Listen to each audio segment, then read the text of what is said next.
sur le problème. Ah, bien, vous savez que la position africaine est bien connue.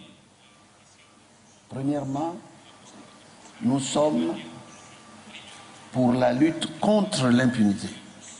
Nous ne sommes pas pour l'impunité. Nous luttons contre l'impunité, comme partout ailleurs.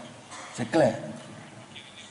Nous ne sommes même pas contre la Cour criminelle, contre la Cour pénale internationale, puisque cette Cour, il y a 31 pays africains qui sont membres de la Cour. Même maintenant, avec la Tunisie, je crois 32. Et si donc nous quittons la Cour tombe. C'est vous dire que nous ne sommes ni contre la justice, ni contre la Cour. Nous sommes contre la manière dont la justice est rendue. Puisque le procureur qui est là, on dirait qu'il n'y a qu'en Afrique où il y a des problèmes.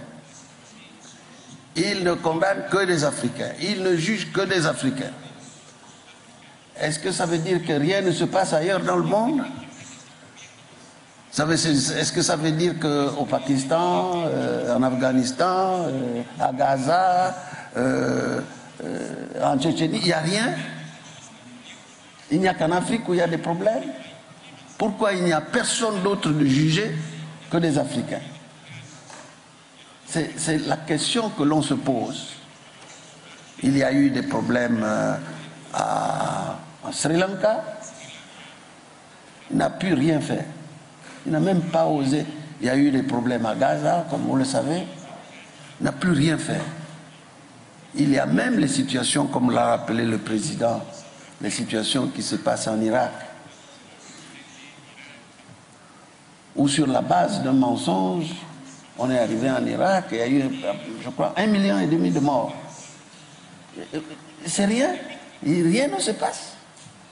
Vous voyez, on se pose des questions que vous devez vous poser en n'écoutant pas seulement certains de nos collègues de la presse ici qui ne voient qu'un aspect du problème.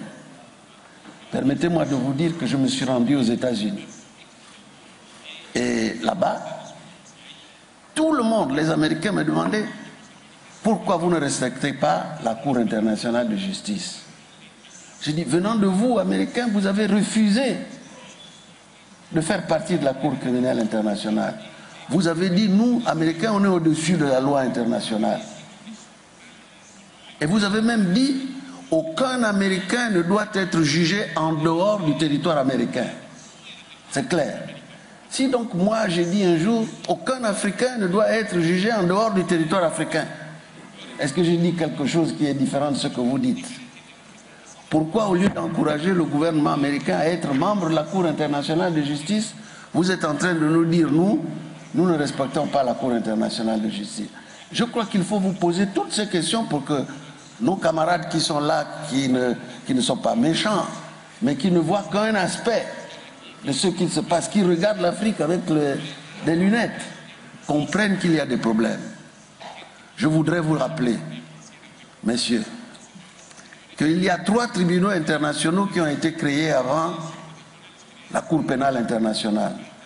Un, le tribunal pénal international pour la Yougoslavie. C'est ce tribunal-là qui a jugé Milosevic, pas l'ICC. C'est ce tribunal qui continue à juger les généraux qui viennent d'être arrêtés. Et ensuite, il y a 2 tribunaux internationaux en Afrique. L'un s'appelle le tribunal international pour le Rwanda. Tous les jours, ils jugent, on condamne. Ça se passe comme toute justice. Vous les voyez à la télévision, comme M. Ocampo, qui est devenu une vedette de la télévision. Vous voyez les juges de la Cour internationale de La Haye, qui tous les jours, depuis plus de 50 ans, jugent. Vous les voyez à la télévision en train de parader. On demande simplement de dire le droit et non pas de faire de la politique. Lui, il fait de la politique. Au point qu'un de nos présidents a dit hier, Ocampo, it's a joke. It's a joke. Merci.